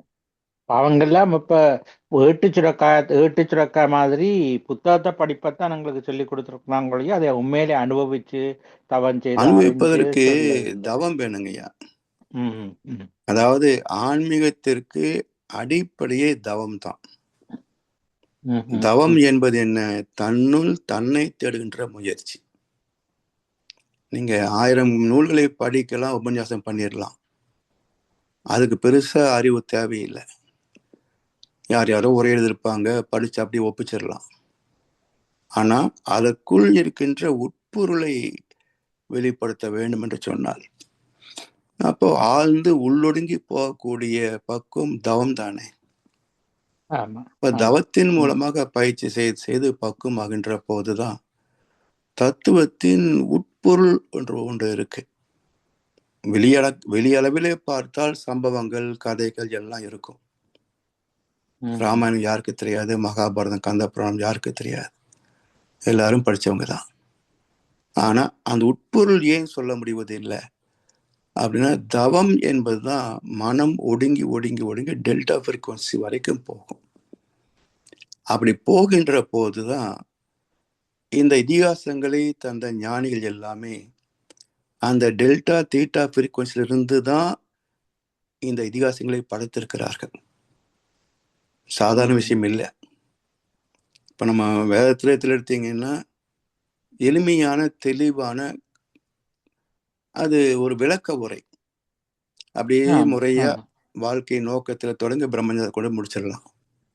ம், ஆனா இது எல்லாம் நீங்க சம்பவங்கள், கதாபாத்திரங்கள்ல கோர்க்கணும்னு சொன்னா அவ்வளவு லேசான விஷயம் இல்லை அது.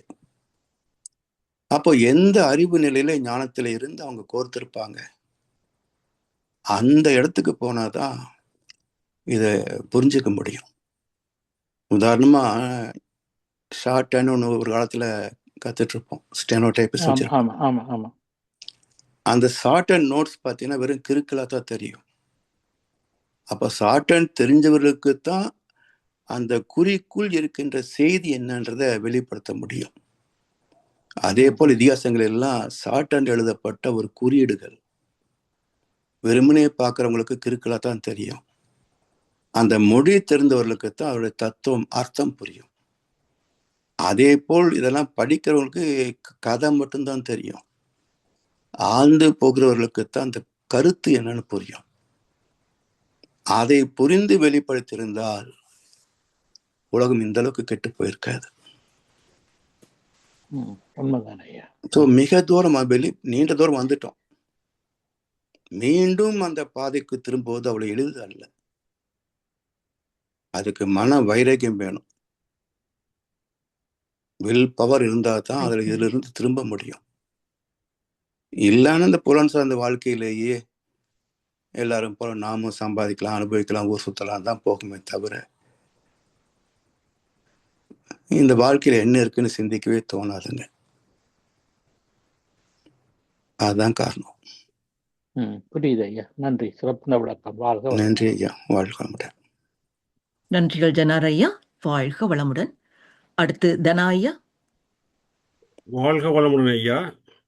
வாழ்க வளமுடன் ஐயா. சொல்லுங்கள் ஐயா விட்டு கேள்வி கேட்க முன்னா ஐயாவை பற்றி ஒரு விஷயம் சொல்லணும்னு யோசிச்சுன்னு ஐயாவே சொல்லிவிட்டார் அதை. என்று சொன்னால் ஐயாவுடைய சிந்தனைகள் கேட்குற டைம்லாம் நான் யோசிக்கிறது, ஐயா எப்படி இந்த அந்த ஒன்று கனெக்ட் பண்ணி அந்த அதோட உள் விஷயங்களை கண்டுபிடிக்கிறாருன்னு சொல்லி அடிக்கடி யோசிப்பது வந்து ஐயாவே சொல்லிவிட்டார். அது வேறு ஆக்களை சொன்னால் அது ஐயா சொன்ன மாதிரி என்னென்னு சொன்னால் அந்த கோர்த்து இது ஒன்றோடு ஒன்று கோர்க்கிறது வந்து சாதாரண விஷயம் இல்லை அப்படின்ற ஒரு கருத்துன்னு சொன்னீங்க. இப்போ நான் ஐயா எத்தனையோ சிந்தனைகளெல்லாம் கேட்டிருக்கிறேன். ஆனால் அவங்க அந்த புத்தக படிப்பு தான். அதாவது வந்து எங்கேயோ படிச்சுட்டு வந்து கதையை அந்த வடிவாக ப்ரெசென்ட் பண்ணுவாங்க. அந்த கதையை சொல்லிக்க வடிவாக சொல்லுவாங்க. அப்போ அதில் மக்களுக்கு ஒரு கவர்ச்சி. ஆனால் அந்த உட்பொருள்கள் அதெல்லாம் அறிந்தது ஐயாவினுடைய சிந்தனைகள் கேட்க துவங்கினது பிறகு தான் அதுக்கு உள்ளுக்கு என்ன இருக்குன்றது அறிய வேண்டி வந்தது. அது பெரிய விஷயம் ஐயா. அடுத்தது நான் இப்போ உங்களுக்கு கேட்க விரும்புகிறது என்னென்னு சொன்னால், இந்த இதில் வந்து இந்த குருவணக்க பாடலில் திட்டமிட்டு அறமாற்றி தூய்மை அறிவில் உடலில் பெற்றுவிட்டால், அதில் முதல்ல ஒரு தெளிவு என்னன்னு சொன்னால், அந்த திட்டமிட்டு அறமாற்றி தூய்மை அறிவு உடலில் பெற்றுவிட்டாலா ஐயா, இல்லாட்டி அறிவில் உடலில் ரெண்டும் வருது, ரெண்டுமே.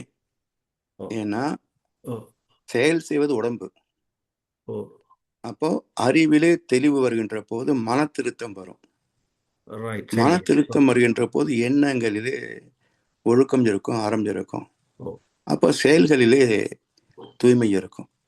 அப்போ உடல் தூய்மை, மன தூய்மை, வினை தூய்மை. அது பெற்றுவிட்டால் பின் அங்கால போகுது திரும்பினே புலன்மயக்கம் தாண்டல் அப்படிலாம் போய் பேந்து விட்டுவிடும். விளைவாக வீடு பேரினும் அறிவை அறிதல் கிட்டும் அப்படின்னு அடுத்து முடியுது. அடுத்த பட்ச பார்க்க வினைப்பயனை போக்காமல் வீட்டையடைய விரும்புவதோ பொருந்திடாது.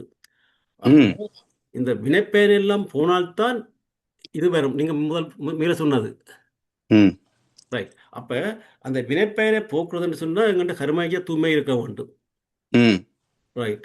அப்ப அதே போல அப்ப கர்மய தூய்மை இருந்தால்தான் எங்களுக்கு திட்டமிட்டு அறமாட்ட முடியும். ஆமா. அப்ப எல்லாத்துக்கும் மேலால முதலாவது வந்து எங்களுக்கு அந்த ஏற்கனவே அந்த கர்மய தூய்மை இருந்தால் தான் இதெல்லாம் வரும். ஓகே. அந்த கர்மய தூய்மையை அதை தூய்மைப்படுத்த முயற்சி செய்வதற்கு அதற்கும் எங்கிட்ட வினைப்பயன் இருக்க வேணும். நிச்சயமா நிச்சயமா. அப்ப எல்லாத்தையும் பார்க்கல இப்ப பார்த்தீங்கன்னு சொன்னா இப்ப நான் பார்த்தா இப்ப நான் இதுல பார்த்தா 20 22 பேர் வந்திருக்கணும் இதுக்கு. இப்ப இவ்வளவு பேர் இருந்தாலும் இந்த வேதாத்தியத்துக்கு வந்தவைக்குத்தான் அந்த ஓரளவுக்கு அந்த கர்மயத்துவ அப்படி ஒன்று இடம் இருக்குது. அப்படித்தானே ஐயா? ரைட் ஐயா, தட்ஸ் ஃபைன். நல்ல விஷயம். அடுத்த ஐயா, அதாவது ஆத்மாவிலே உள்ள தீவினைகள் குறைய குறையத்தான் அந்த இடத்தை வந்து தெய்வீகம் சூடும். ஏன்னா ஆத்மா தோன்றுகின்ற போது காந்த அலைக்களம் தானே. அப்ப அந்த காந்த அலைக்களம் தூய்மையானது தான். அந்த தூய்மையிலே அனுபவங்கள் கலந்த போது அதுல நன்று தீது என்ற 2 வகையும் உள்ள கலக்குது. அப்போ தீது அதிகமாக இருக்கின்ற போது நல்லதை பற்றி அவங்களால சிந்திக்க கூட முடியாது. அப்போ விதி போன வாழ்க்கை என்று அந்த பதிவுகளுக்கு தகுந்த மாதிரியே வாழ்ந்து போயிடுவாங்க. அப்போ ஒவ்வொரு பிறப்பிலேயும் இந்த வினைகளை தவிர்த்து கொண்டு கழித்து கொண்டு புதிதாக எந்த குப்பையும் சேர்த்துக்காம, ஏன்னா பிறப்புக்கு முன் உள்ள முன்வினை அதுல என்ன இருக்கு எவ்வளவு இருக்கு நமக்கு தெரியாது. ஆனா பிறந்த பிறகு 14 வயதிலே வாழ்க்கையை கற்றுக்கொண்டோம் என்று சொன்னால் நல்லது வருதா என்ஜாய், துன்பம் வருதா சகித்து கொண்டு. இதற்காக வறுமை வந்து விட்டது நான் திருடுவேன் அப்படின்னா அது ஒரு பாவம். வறுமை வந்தாலும் திருட மாட்டேன். இந்த வறுமைக்கு காரணம் தீவினை. இப்ப இதை காரணமாக வைத்து நான் ஒரு திருட்டோ கொள்ளையோ செய்தேன்னு சொன்னா அது இன்னும் தீவினை கூட்டிவிடும். அப்போ எதிர்காலம் அல்லது நம்முடைய சந்ததி இதைவிட மோசமான ஒரு வறுமை சந்திக்க வேண்டிய சூழல் வந்துடும். அதனால் உள்ளதை சொல்லி நல்லதை செய்து வருவது வரட்டும் என்றிருப்போம். கண்ணீரெல்லாம் புன்னகையாகும், கடமையின் வழியே வாழ்ந்திடுவோம். அப்ப கர்ம யோகம் மேற்கொண்டு எந்த குப்பையும் சேர்த்துக்காம வருகின்ற துன்பத்தை சகித்து கொண்டு பொறுத்து கொண்டு அல்லது தர்மத்தின்படி அதை நீக்கிக் கொள்ள முடியும் என்று சொன்னால் மருந்து சாப்பிட்றதோ பிரச்சனை தீர்க்கிறதோ செய்து கொண்டு அதை வாழணுமே தவிர புதுசா குப்பை சேர்த்துக்க கூடாது. ரைட். அப்படி ஒவ்வொரு பிறப்பிலும் இருபிறப்பும் தேவை தீண்டா பழி பிறங்கா பண்புடை மக்கட்பெறே. ஒவ்வொரு தலைமுறையிலேயும் பழிச்செயலை செய்வதற்கே வெட்கப்படக்கூடிய சந்ததியாகவே பிறந்து வந்தால் 7 தலைமுறைகளில் ஆத்மா டோட்டலி பர்ஃபெக்ட், முழுமையாக தூய்மை பெற்றுவிடும். புரிஞ்சுது ஐயா. அது புரிஞ்சுது. அது பரமாத்மாவுடைய அம்சம். ஓ. அந்த இடத்துல தான் பரமஹம்ச, இறைவனை போலவே தகுதி வாய்ந்த நடமாடும் தெய்வங்கள். ரைட். அதான் முகமது சல், அதுதான் கிறிஸ்து, அதான் பரமஹம்ஸ். புரிஞ்சுது ஐயா. புரிஞ்சுது. ஆமாய்யா. ஐயா, இன்னும் ஒரு கேள்வின்னு சொன்னா அப்படின்னு சொன்னா ஒரு சின்ன ஒரு விளக்கம் ஒன்று சொல்லி, இந்த ஞான களஞ்சியம் என்று சொல்லிக்க நாங்கள் இப்போ நான் கேள்விப்பட்டிருக்கேன். நான் இந்த புத்தகத்தை ஒரு நாளும் பார்க்க இல்லை. அப்போ இப்போ ஒவ்வொரு தரம் சிலாக்கள் சிந்தனை செய்யக்க அதில் 1800 பாடல்கள்னு சொல்லுவார்கள். சிலர் சொல்லுவார்கள் ஒரு 2000 பாடல் வரையில்னு சொல்லி ஒரு எக்ஸாக்டாக ஒரு தரம் ஒன்றும் அதை பற்றி சொல்கிறது அது கிடையாது உண்டு. நான் என்னுடைய கேள்வி என்று சொன்னால், இது வந்து ஒரு வரிசைப்படுத்தப்பட்டிருக்க இப்போ 1, 2, 3 இப்போ சில இடங்களில் பார்த்து நான் சில பாடல்களில் போட்டு 1300 அப்படின்ற ஞான களஞ்சிய பாடல் அப்படின்ற ஒரு பறைக்கேற்க போட்டிருக்கும். அப்போ நான் அதை பற்றி எனக்கு ஒரு சிந்தனை வருது என்று சொன்னால், இதெல்லாம் வந்து ஒரு ஒரு வரிசைப்படுத்தப்பட்டது வந்து என்ன முறையில் அப்படி ஒரு வரிசைப்பட்ட ஒரு 1, 2, 3, 4 அது முதலாவது படித்த பாட்டு அது 1, 2 அப்படி போகுதா? அந்த எப்படி வரிசைப்படுத்தப்பட்டது உண்டு. அடுத்தது இந்த மெட்டீரியல் மாதிரி இப்போ திருக்குறள் அதுகள் மாதிரி ஒரு அதிகாரம் பிரித்து அப்படியே வகுக்கப்பட்டதா என்று அப்படி ஒரு விளக்கம் உண்டு ஐயா சாதாரண. என்ன இதை பற்றி நான் சிந்திக்கிறது உண்டு. நான் அந்த புத்தகம் பார்க்க இல்லை. ஓ, அது ஒரு 1854 கவிதைகள் ஐயா. அது அதுல வந்து பிரிவுகளாக பிரிச்சிருக்கிறாங்க மகர்ஷி. இந்த நூல் பார்த்தீங்கன்னா தெரியும். இறை வணக்கம், குரு வணக்கம், அப்புறம் ஒவ்வொரு தலைப்பாக வந்து பொருளாதாரம், அரசியல் இப்படியெல்லாம் சொல்லுவாங்க. அது தொகுப்பாக தான் இருக்கும். சில சமயங்களில் வந்து சில கருத்துக்கள் வந்து ஒன்று போல இருக்கும். சரியா, இறை தத்துவத்தை பேசுவதும் மௌனத்தை பற்றி பேசுகின்ற போது 2 ஒரே மாதிரி இருக்கும். புரிஞ்சுது ஐயா. இன்னும் ஒரு கேள்வி உண்டு. இன்னும் ஒரு ஐயாட்ட கேள்வின்னு சொன்னால், ஐயா வந்து கணக்க விளக்கங்கள் எழுதியிருக்கிறார். இப்போ கீதோபதேசம், கந்தபுராணம் அப்படி இப்படிலாம் எல்லாத்துக்கெல்லாம் கணக்க விளக்கங்கள் எழுதியிருக்கிறார். திருக்குறளுக்கும் துவங்கி நீங்கள் இப்போ இந்த நிலையில் விட்டுன்னு சொன்னீங்கள். அப்படி நீங்கள் செய்ய இப்போ நீங்கள் இந்த ஞானக்களஞ்சியம் அதுக்கு அப்படி ஒரு விளக்க உரை எழுதுறதுக்கு ஜோதிச்சு பார்த்தீங்களா? எழுதலாம். இப்போ இதெல்லாம் அப்படியே நம்ம வந்து இப்போதான் கருவிகள் இருக்கு. இந்த ஆடியோ கொடுத்தோம்னா அதை அப்படியே ஸ்கிரிப்டாக பண்ணி கொடுத்துரும். அப்புறம் அதை வந்து கரெக்ட் பண்ணி வார்த்தைகள், இலக்கணங்கள் எல்லாம் கொஞ்சம் சரிப்படுத்தினோம்னா ஒரு தொகுப்பாக வந்துடும். அப்போ எவ்வளவு வரும்னு பாருங்களேன். ஒரு கவிக்கு இப்போ நம்ம 1 மணி நேரம் பேசியிருக்கிறோம், கிட்டத்தட்ட 15 பக்கம் வரும்.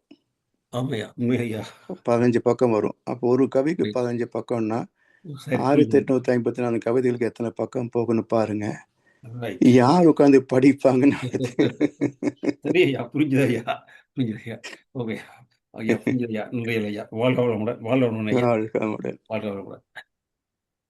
நன்றிகள் ஐயா. வாழ்க வளமுடன் தானா ஐயா.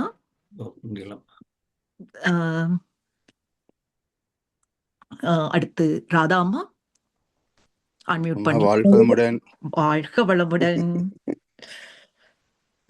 பயணம் நன்றாக அமைந்தது. வாழ்த்துக்கள் ஐயா. பேக் டு நன்றி. எனர்ஜி வந்து நேற்று இன்று கொஞ்சம் ரெஸ்ட் எடுத்தீங்களான்னு தெரியல. வாழ்க வளமுடன் ஐயா. என்னுடைய கேள்வி போயிட்டு இருக்கு, இது ஒரு பக்கம் போயிட்டு இருக்குமா? வெரி குட்ங்க. வாழ்க வளமுடன். நம்ம சிந்திக்கிறதே நமக்கு எனர்ஜி தான். சத்சங்கமே நமக்கு எனர்ஜி தான். நிஜமா உண்மையிலேயே இது வந்து நமக்கு எனர்ஜி சேவிங் தான். ஆமா, எனர்ஜி சேவிங் இல்ல, பெருக்கம். ஆமா. இந்த பாடல்ல விட்டுவிடும் இல்ல தீரும் வினைன்னு ஒண்ணு வருது. அப்புறம் புலன்மயக்கம் தாண்டிடலாம், தீய வினை பதிவு எல்லாம் போகும்னு வருது. விட்டுவிடும் சரியான ஒரு வரிசையும் அது. ஏன்னா வினை பதிவு தான் நமக்கு எண்ணம், சொல், செயலாக மாறுது. அப்போ முதல்ல வினை விட்டு விடுது, தீரும் வினை. புலன் மயக்கம் தாண்டிடலாம்.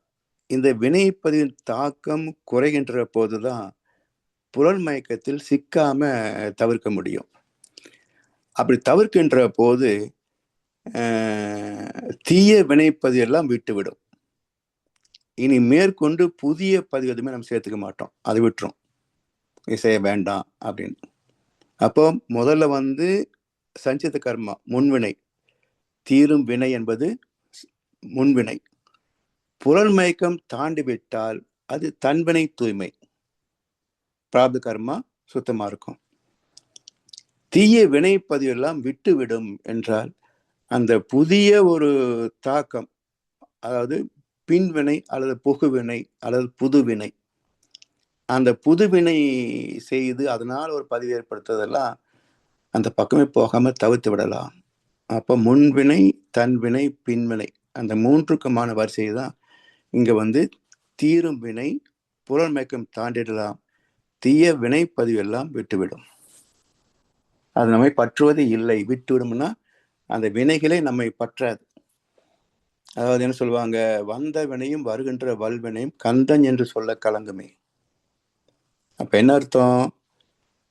வந்த வினை இப்போ நிக்கிது, 1000 கோடி தர்றேன், எனக்கு இந்த ப்ராஜெக்ட் போட்டு கொடுங்கன்னு ஒருத்தன் கேட்குறான். அடுத்த ஒருத்தர் 4000 கோடி வச்சு நிற்கிறான், எனக்கு இந்த ப்ராஜெக்ட் கொடுத்தேன்னா நான் உனக்கு 4000 கோடி கொடுக்குறேன்னு. சரி, இந்த ரெண்டும் இவனுக்கு கொடுத்தோம்னு சொன்னா மக்களுக்கு நிறைய பாதிப்பு ஏற்படும். அப்ப இவர் என்ன பாக்குறாரு, 1000 கோடி கொடுக்க வேணும், ஒண்ணும் வேண்டாம், ஒழுங்கு வேலை செய்வியானா கான்ட்ராக்ட், இல்லைன்னா போயிட்டே இரு. அடுத்து அவன் வைக்கிறான், வருகின்ற வல்வினை, நீயும் போப்பா, வந்துடாதீங்க, அந்த பக்கம் வந்துடாதே. வந்த வினையும் வருகின்ற வல்வினையும் எப்ப கலங்கும்? பக்தியிலே ஆழமாக நிற்கின்ற போது அந்த தெய்வ பக்தி, தெய்வ நம்பிக்கை இந்த தீவினைகள் எல்லாம் நமக்கு காப்பாற்றும், பக்கத்திலே வரவிடாம அதிலே நாம் சிக்கி விடாம காப்பாற்றும். இதுதான் அர்த்தமே தவிர கஷ்டம் வருது முருகான்னு சொன்னா ஓடிராது, அது அப்படிலாம் கலங்கி ஓடிராதுங்க. வர்றது வந்துதான் தீரும். ஆகாமிய கர்மத்தை நாம காப்பாற்றி கொள்ளலாம் எப்போ? தெய்வத்தின் மீது உறுதியான நம்பிக்கை இருக்கின்ற போது. நாளை பொழுதை இறைவனுக்கு அளித்து நடக்கும் வாழ்வில் அமைதியை தேடு, உனக்கும் கீழே உள்ளவர் கோடி, நினைத்து பார்த்து நிம்மதி நாடு. அது நம்ம ஐயா வாழ்க வளமுடன். இப்ப நீங்க வினைப்பதிவு போகாதுன்னு சொல்றீங்க இல்லையா? 7 பிறப்பானாலும் அந்த வினைப்பதிவு போகாதுன்னா அப்ப இந்த ஒரு இதுல எல்லாமே தீரும்னு சொல்றாங்களே. அப்படின்னாலே வெறும் துன்பம் தரக்கூடிய பதிவுகள் தானா வினைப்பதிவு அப்படின்னாலே? அதை தான் நம்ம ரெஃபர் பண்றோமா, இல்ல நல்ல பதிவுகளையும் ரெஃபர் பண்றோமா? இல்ல, பொதுவா பயனை போக்காமல் அப்படின்னா அது துன்பம் தரக்கூடிய வினை மட்டும்தான் சொல்றாங்களா, இல்ல எல்லாமே? இல்ல, பொதுவாக நம்ம எடுத்துக்கொள்ளக்கூடியது துன்பத்தை தரக்கூடிய வினைப்பதிவுகள் தான். ஏன்னா புண்ணிய பதிவு இப்போ பொதுவா நாங்க ஆமா புண்ணிய வினைப்பதிவே தேகம் கண்டாய்னா உடம்புல அந்த புண்ணிய பதிவுகள் இருந்தாலும் நமக்கு பிறவி இருக்கு இல்லையா? அதுதான் நீங்க மகாபாரதத்துல துவக்கத்திலேயே நகுசன் கதாபாத்திரம், இறுதியில கர்ணன் கதாபாத்திரம். அப்ப 2 கதாபாத்திரம் என்ன சொல்லுது? புண்ணியம் இருந்தாலும் உனக்கு பிறவி உண்டு. அதனால கர்ணன் என்ன செய்யறான்? அந்த புண்ணியத்தை உனக்கே கொடுத்துட்றேன்றான். அப்போ செய்த புண்ணியம், இப்போ செய்கின்ற புண்ணியம், இதனால் ஒரு புண்ணியம் வரும் இல்லையா, அதையும் சேர்த்து மொத்தமா கடந்த புண்ணியம், இப்போ செய்யற புண்ணியம், இந்த இப்போ செய்யற புண்ணியத்துக்கு இன்னொரு புண்ணியம் வரும் இல்லையா ஃபியூச்சர்ல, அதுவும் உனக்கே அர்ப்பணம். யான் செய் புண்ணியம் அனைத்தும் உதவினேன் கொள்க. செய்த புண்ணியம், செய்கின்ற புண்ணியம், செய்ய போகின்ற புண்ணியம் அனைத்தும் உதவினேன் கொள்க. அப்ப இறைவனிடத்திலே சரணாகதி அடைகின்ற போது என் செயல் என்பதெல்லாம் இறைவா என்னுள் இருக்கும் உன் செயலை, அதுல எந்த வினைப்பதிவும் நம்மை பற்றாது. ஸோ இந்த பக்குவம் வர வர இதுல பற்று இருக்காதுமா. அந்த புண்ணியம் சேரம் பாருங்க, அதுல கூட நான் செய்யறேன்ற பற்று இருக்காது. அதனால் தீவினைத்தான் நம்ம பெருசா எடுத்துக்கணும். ஏன்னா அதுதான் நமக்கு துன்பத்தை தரக்கூடியது, பந்தப்படுத்தக்கூடியது. இதிலிருந்து விலகுகின்ற போது ஆத்மாவில் அந்த டென்சிட்டி குறைஞ்சு போயிடும். அப்படி குறைகின்ற போது புதிய ஒரு செய்யக்கூடிய நன்மைகளில் கூட நான் செய்யறேன்னு அந்த எண்ணம் வராது. சரிங்களாம்மா? ஐயா, அப்போ இன்பம் வரும்பொழுது நாம நம்மளுடைய எதனால அனுபவிக்கணும்னு நினைச்சாலே அப்ப தீய வினைகளும் இருக்கு, அதனாலதான் அந்த உணர்வு வருதுன்னு எடுத்துக்கலாமா? அப்போ அப்போ அது தீய இதுல 2 வகையா பார்க்கணும்மா. ஒண்ணு புலன்களின் தேவைகளே ஒரு ஆசைதான். 2வது இந்த தீவினை பதிவுகளுடைய தாக்கம் அப்படின்னு பார்க்கிற போது அது இல்லைன்னா முடியாது அப்படின்ற மாதிரி ஒரு அழுத்தம் இருக்கும், வேகம் இருக்கும். சொல்லப்போனா ஆசை என்பது இயற்கை சார்ந்தது. இந்த தீவினை பதிவு அதுல சேர்கின்ற போது பேராசையாக வலுவோடு இருக்கும். அப்படித்தான் எடுத்துக்கணும். அப்ப புண்ணிய பதிவு இருந்து நம்ம இன்பத்தை அனுபவித்தாலும் அந்த இன்பத்துல நமக்கு நடுநிலைமை இருந்தா மட்டும்தான் நமக்கு பாவப்பதிவு இல்ல, அது வெறும் புண்ணிய பிறவி. ஆமா, அதுக்குதான் என்ன சொல்றாங்க வள்ளுவரு. அது வள்ளுவர் என்ன சொல்வாருன்னா, இப்போ செல்வம் வருது, வசதி வருது, பதவி வருது, அப்போ அதுல மகிழ்ந்து அதிலே சிக்கி ஆழ்ந்து போகாம அந்த நிலையில்லாத செல்வம் வருகின்ற போது நிலைத்த புண்ணியத்தை செய்துவிடு. அற்கா இயல்பெற்று செல்வம் அது பெற்றால் அற்குப ஆங்கே செயல். பணம் எப்படி நம்ம கையில நிக்க போதில்லை, எப்படி சுத்திக்கிட்டு இருக்கோம், அது எங்கேயாவது பண்ணிடுவோம், நல்லதையோ கெட்டதோ பண்ணிடுவோம். அப்ப என்ன செய்யணும்? நிலையில்லாத செல்வம் கைக்கு வருகின்ற போது நிலைத்த புண்ணியமாக அதை மாற்றிவிடு. அப்போ செல்வம் யாரை திருடிட்டு போயிடலாம், அல்லது காணாம போயிடலாம், அல்லது இயற்கை சீற்றங்களில் அழிந்து போகலாம். ஆனா புண்ணியமாக மாற்றிவிட்டால் அது ஒரு கரன்சி எக்ஸ்சேஞ்ச் மாதிரி நம்முடைய எதிர்காலத்திலேயோ அல்லது நம்முடைய சந்ததிகளுக்கோ அது தோன்றா துணையாக இருந்து நன்மை தரும். புண்ணியங்கள் வீண்பட்டு போவதில்லை. செல்வத்தை அப்படியே சேர்த்து வச்சோம்னா இயற்கை சீற்றங்களில் கூட அது அழிந்து போகலாம், புண்ணியம் மட்டும் அழிந்து போகாது. அதனால் அற்கா என்று சொன்னால் நிலை இல்லாதது, அற்குபன்னா நிலைத்தது. ஸோ அற்கா இயல்பெற்ற செல்வம் அது பெற்றால் அற்குப ஆங்கே செயல்.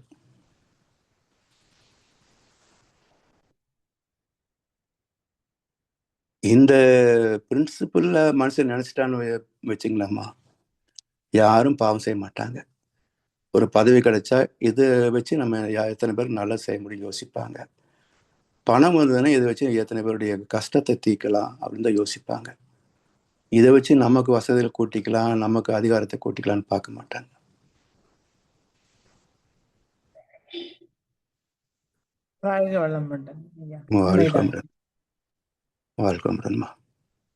வாழ்க வளரணும்மா. வேற யாராவது கருத்துக்கள் ஏதாவது சொல்லணும்? ராதாமா, ஓகே. வேற யாரும் கருத்துக்களோ கேள்விகளோ இல்லை.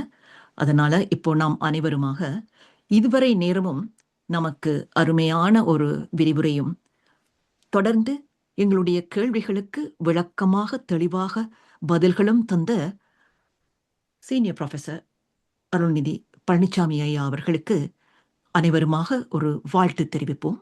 அனைவரும் துரிய நிலையிலிருந்து பழனிசாமி ஐயா அவர்களை வாழ்த்துவோம். அருள்நிதி பழனிசாமி ஐயா அவர்கள் அவருடைய உடல் நலம், பொருளாதார வளம், மனவளம், அவருடைய வேதாத்திரிய தொண்டு, அவருடைய அன்பு குடும்பம் வாழ்க வளமுடன்.